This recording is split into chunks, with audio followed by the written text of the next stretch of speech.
Okay, welcome back students to the next lecture on the refraction of light at plane surfaces. So as you can see, this is refraction at plane surfaces continued. So in the previous lecture we had given a start to the process of refraction, to the phenomena of refraction in light, and we had started with the discussion of refraction at plane surfaces first. Okay, so as you can see, all these are plane surfaces. We will also have curved surfaces in the form of lens, okay, but that will come quite later. First we have to be thorough with the refraction process at plane surfaces. Okay, so now having understood what is refractive index, the symbol mu and all such things, and particularly the rules regarding which way the light will bend when it travels from a rarer medium to a denser medium or vice versa. Now let us go on to the practical applications of such cases. Okay, so I will take up a few examples in this particular lecture which will help you in understanding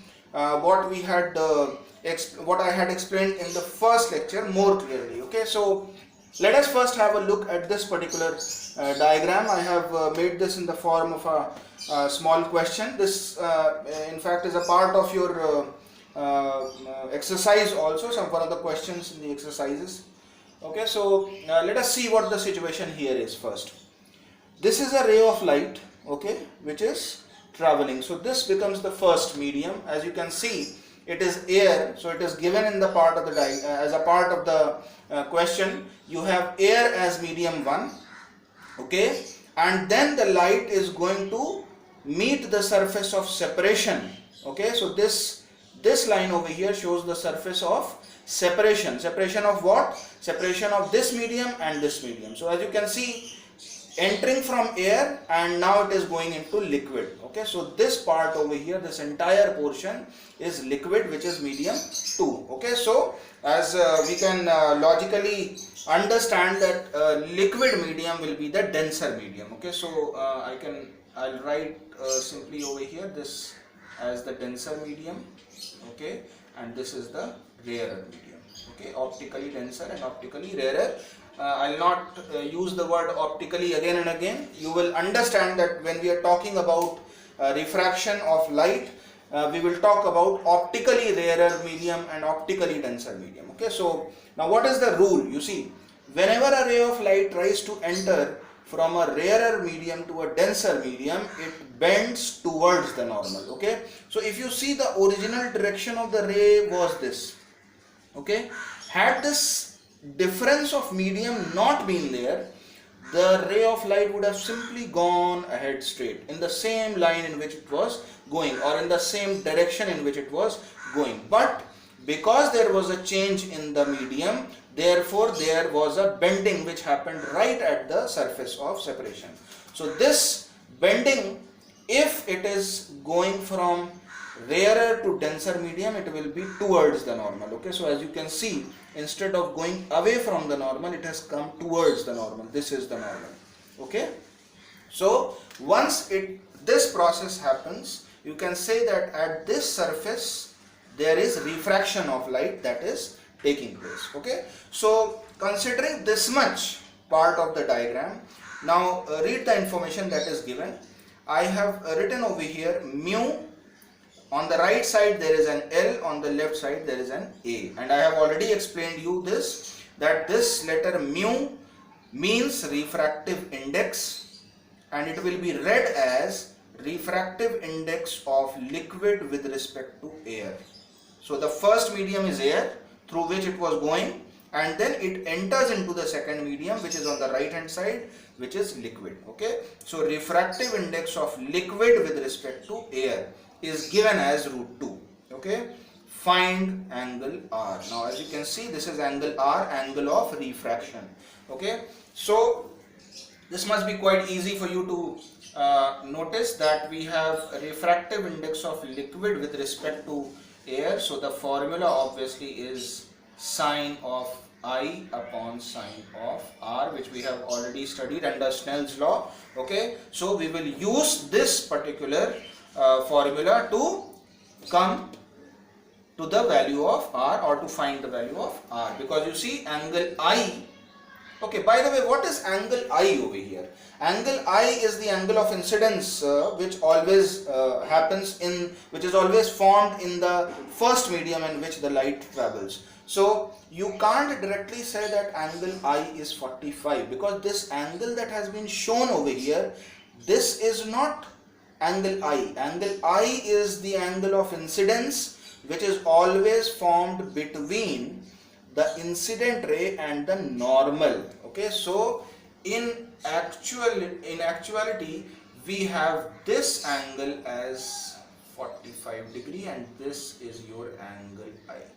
Okay, so this angle is angle I, and obviously 90 minus 45 when you will do, this value will also come out to be 45, but just in case this was not 45, had this been some other value, then you would have had a problem if you had taken this value. So this value is not angle of incidence, this is the angle that is taken as angle I. Okay, so now we have angle I as 45. So simply putting the values, if you see over here, the left hand side value is √2, so that is already given.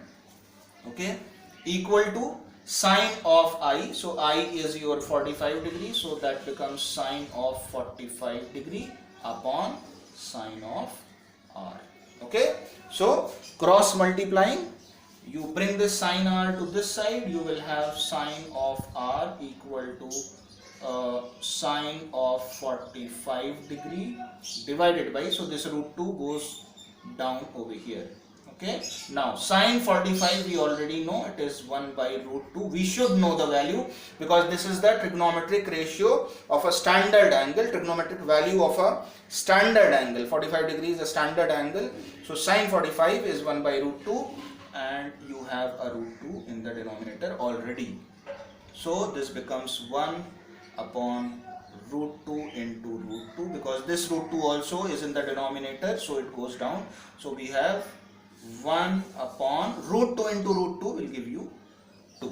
Okay, so eventually what you are going to get is the value of sine R is 1 by 2. Therefore I can write down sine of R is equal to 1 by 2. Okay, therefore angle R becomes 30 degree. Okay, how do I know that angle R has become 30 degree? Okay, how do I know this angle R is 30 degree? Because we already know that sine of an angle, if it is half is the value of sine 30. Okay, so you can furthermore, if it is not directly very clear to you, half can be written as sine 30. So this sine and sine, both sides you have sine, you don't cancel sine, but then it is understood that if sine of an angle is equal to sine of 30, then that angle becomes 30 degree. Okay, so your angle R, whatever they had asked in the question, you have got that value of R as 30 degree. So that means this angle is 30 degree. Okay, so now although this question has been solved, whatever they had asked we have got that, but I want to give you some further information about this particular diagram. If you see, after refraction, now the light is traveling in the liquid medium and then it falls, it happens to fall on a plane mirror, as you can see. So you see, the light ray will not pierce through the plane mirror. What will actually happen is, now if you draw another normal over here, so you see these two become parallel lines, this angle and this angle, they both become 30 degree. Okay, so this angle also becomes 30. You see, these angles are alternate interior angles because these are two parallel lines, this is the transversal, so this angle and this angle, these two angles are alternate interior angles. So if this is 30, how do you know R is 30? We have just calculated. So if this is 30, this also becomes 30. Now, any idea how the ray will move after it strikes the plane mirror at this point? Yes, it will undergo reflection, not refraction. Reflection is a process which you have already studied in the previous years also. So the light will simply go back like this. Okay, so this angle also will become 30 degree. Okay, so this angle will also become 30 degree. Angle of incidence and angle of reflection at this particular surface, they both will become 30. Okay, so it goes back. Now you see, after traveling through the liquid again, it reaches the surface of separation. So once again we will have to draw the normal, and can somebody tell me what this angle will be? Yes, this angle will be 30, because you see these two are parallel lines. Once again, these two are parallel lines. This is also a normal, this is also a normal, parallel lines, and this is a transversal. So whatever this angle is, same will be this angle. So this angle becomes 30 degree. Okay, alternate interior angle. So this becomes 30.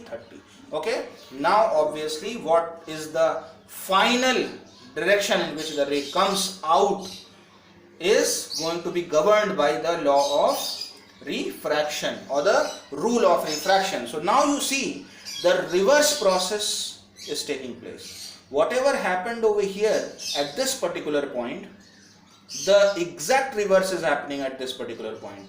In what sense? Here the ray was coming from air, which was rarer medium, into liquid, which was denser medium. Here the ray is going out of the denser medium into the rarer medium. So the process will be bending away from the normal. Okay, so this time the ray has to go away from the normal. The original direction was this, it is bent away from the normal. Okay, so again you can use the calculations, you can use the Snell's law to find out that this angle again will come out to be 45 degree. Okay, so this is something to work on. You can take up this example, draw a much larger or a bigger magnified diagram in the notebook, and you can always go through the different options possible, which will help you in understanding this entire process. So all in all, in this particular diagram, there are two processes that are, two phenomena that are taking place. One is refraction, which happens here and here at the surfaces of separation, and there is one reflection also which is taking place at this surface. Okay, so this is what it is. Now coming to this particular diagram, if you see, this is another case that I have taken up. You can see that a ray of light is trying to enter from rarer medium into the denser medium. So the first thing that you will do is you will draw the normal at the surface of separation. At the point of separation you will draw a normal, and the rule says that when it is going from rarer to denser, it will bend towards the normal. Okay, so this is how it goes, and if you want, you can really label this as angle I and this as angle R. Okay, so this is angle of refraction and this is angle of incidence. Okay, so that's the common rule that we already know. Now supposing that somebody puts a mirror like this in such a position that this fall of the ray on the mirror is perpendicular, is at 90 degrees. Okay, so what will be the direction of the ray after it falls on the mirror? So you see, the reflection process has to take place. If it falls on the mirror, just like when it fell over here on the mirror, it got reflected back, and angle I and angle R were equal according to the law of reflection.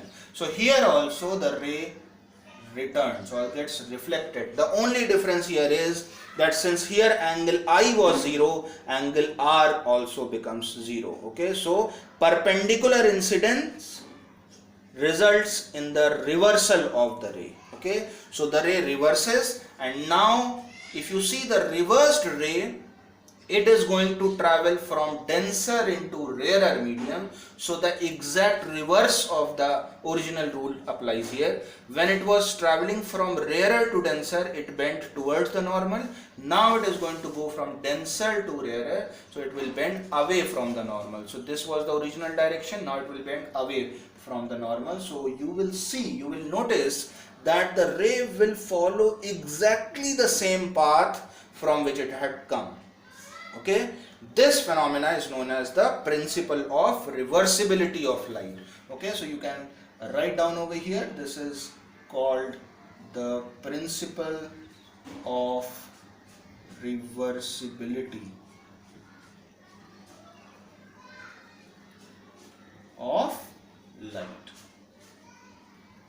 phase. Okay, so this is the principle of reversibility of light rays. So if somebody now asks you what is the principle of reversibility of light, you can always use this particular diagram to explain that whenever a ray of light is incident from one medium onto another medium, onto the surface of separation of a different medium, it undergoes refraction. But if it is reversed along the same path, it will come out back into the first medium along the exact same direction from which it had come. Okay, so please read the book. The principle of reversibility of light is given in detail over there. Okay, so diagram will always help you in explaining this aspect. Okay, so now coming on to the next diagrams. Now these are all various cases and examples of how and in what different situations the ray of light undergoes a refraction process or the bending process. Okay, so now here is a prism that I have taken. Now although the prism portion or the prism topic will be taken up in exhaustive detail a little later, but then just to understand this continuation of this process of refraction, I have taken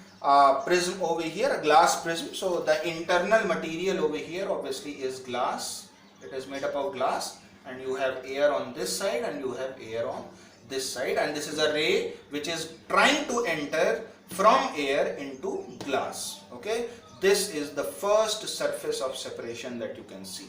Okay, so here and here there are two different mediums. This is the surface of separation, and as you can see, air will be rarer, glass will be denser medium. Okay, and this is a plane surface. So whatever refraction takes place, it will take place at this plane surface. So refraction at plane surfaces. This is an example of the same thing. So now, can the ray continue to go straight like this in the same direction in which it is moving? No, because it has encountered a surface separating two different mediums. Okay, so the first thing that you will do is you will have to draw the normal at the surface of separation.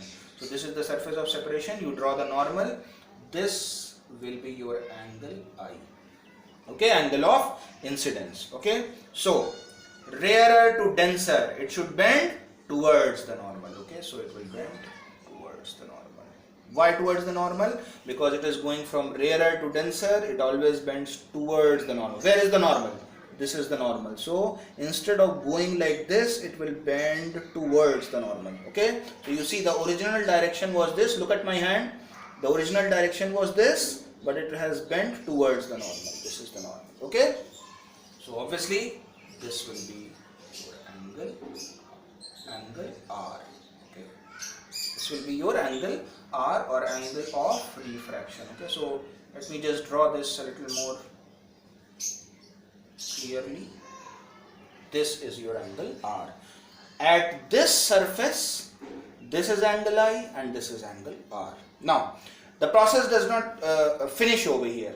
Now you see, after bending at this surface, now the ray is traveling in the glass. Okay, so as long as it is glass, it keeps on moving, but then the moment it reaches this surface now, again you see that there is a difference of medium. There is a difference in terms of optical densities of the medium. This is denser medium and this is optically rarer medium, because this is again air. So again we will have to draw the normal at this surface. This time the normal is drawn at this surface. Now the ray was going like this, so its original direction was this. Look at my hand. The original direction was this. Now since it is going from denser to rarer, it will bend away from the normal. Where is the normal? This is the normal. So instead of going straight like this, it will bend. Bend where? Bend away from the normal. This was the normal, so it will bend away from the normal.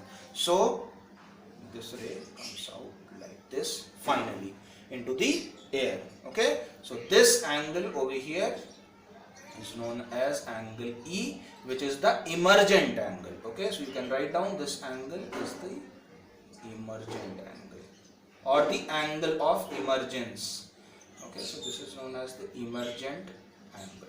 Okay. Similarly, this was angle I, angle of incidence. This is angle R, angle of refraction at the first surface. Okay. So now if somebody asks you in this particular diagram, how many refractions are taking place? So refractions are taking place at two surfaces. If you want, you can label it also. This is A, B and C.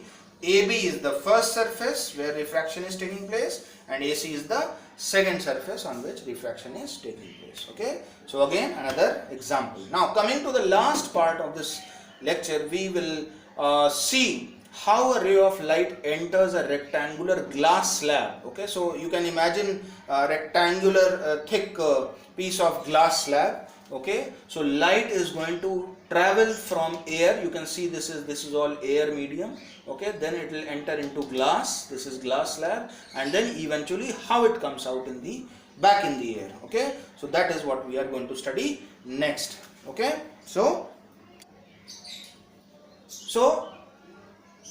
this is the normal that I have drawn. Why did I draw the normal? Because you can see that the ray, after traveling for some time in air, now it is ready to enter the glass medium. So there is a difference in the medium, rarer, denser. Okay, so from rarer to denser, again towards the normal.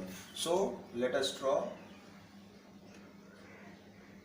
towards the normal. Okay, so how is it towards the normal? Because you see this was the original direction and it has bent towards the normal. This is the normal. Okay, so this becomes your angle R, obviously. Okay, now after traveling through the glass, now it is again falling at the surface of separation, the next surface of separation. Now we will again draw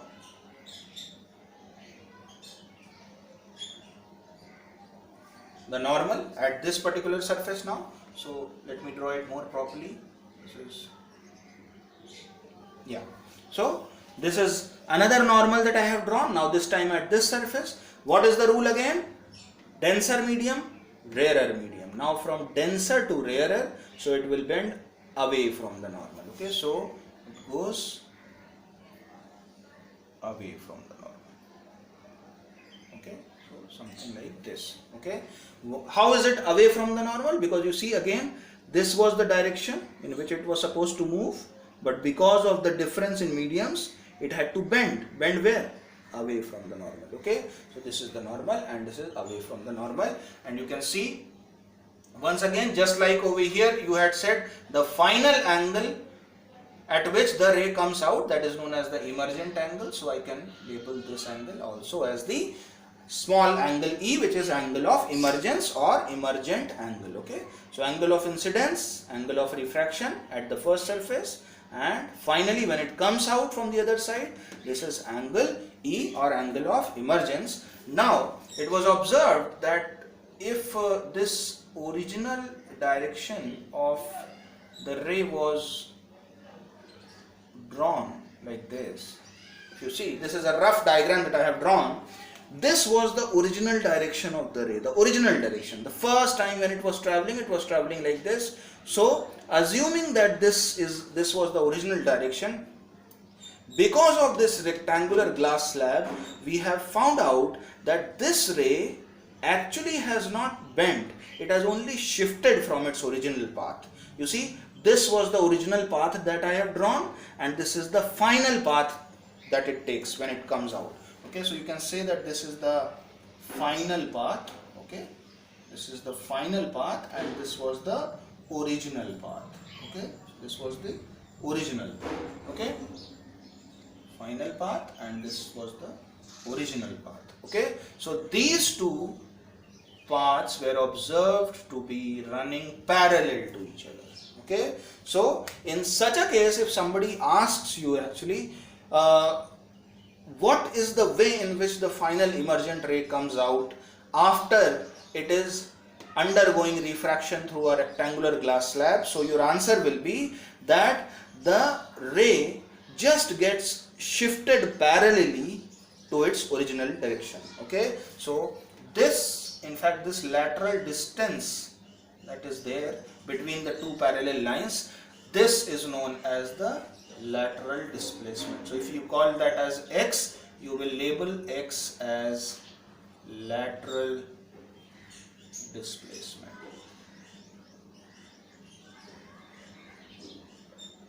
Okay, lateral displacement. Lateral displacement of what? Lateral displacement of the ray as it comes out after successive refractions from the other end. Okay, so once again, this was the original direction of the ray, and after undergoing two refractions, one at this surface and one at this surface, the final ray comes out like this, and it is observed that the original and the final paths are parallel to each other, and that parallel distance is known as the lateral displacement. Now obviously this lateral displacement can vary depending upon what type of glass you are choosing. So there are different types of glasses also, different glasses that have different values of refractive index. So a higher value of refractive index or a glass which has more refractive index can produce a much more value of X, that is much more lateral displacement can take place in that glass. Okay, so as long as the glass is rectangular, in the rectangular slab form, the process will be same. The only difference is depending upon the type of glass that you are choosing, this X value can vary. Okay, so in today's lecture I hope you have got a much better idea of what we had studied in the first lecture. So this was like more of a practical case scenario discussion. Okay, we solved a couple of questions also, and we saw some diagrams in which different refraction processes are taking place at different surfaces. Okay, so please revise before we move on to the next lecture. Thank you.